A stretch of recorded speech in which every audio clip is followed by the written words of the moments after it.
Now to news of a race. This scavenger hunt came from Belarus and was first played in Moscow about 2 years ago. Its Russian players are very successful in their professional careers, but here they have to start from scratch. Fortunately, the teams have all night to try and win the race, and they are so well equipped that some of the secret services could well envy them. Confused? Well, Vladimir Andrianov has more. A flashlight, a Ninja Turtle outfit, and a good appetite.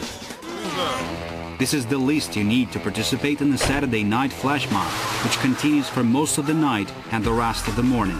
It's called Skhvatka, or the fight, and requires nearly 1,000 players. This game's objective is to use the clues provided online to find different locations across Moscow and discover the hidden keys. Parts of the 50-member team pore over computers at the internet cafes and SMS, call or email strategies to their field crews.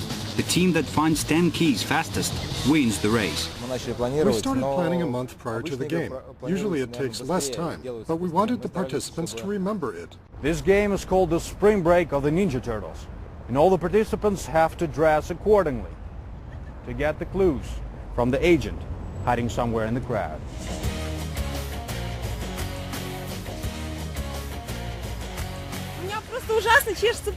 My shell is itching. Have you got anything to ease that itch?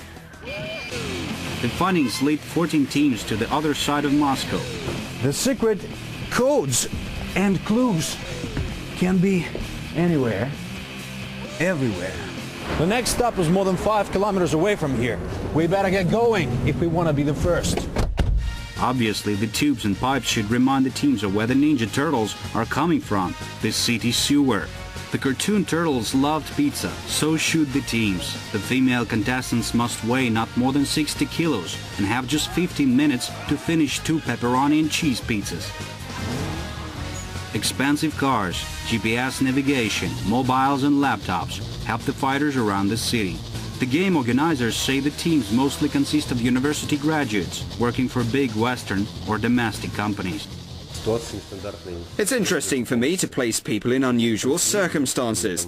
You should have seen them eating onions and vomiting afterwards, or searching for the clues waist-deep in the sewage. Most of them are quite advantaged, and that's the way they chill out after their office work as bosses or managers.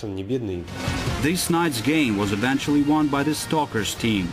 The Scavengers were so worn out that the regular after-game party was postponed till later. It's 4 o'clock in the morning, and the only puzzle remaining is why a group of well-to-do young people want to spend their Saturday night like this, searching for clues, instead of just hanging out in the Moscow's nightclubs. An obvious answer may be, this game is worth playing. Vladimir Andrianov, Russia Today, Moscow.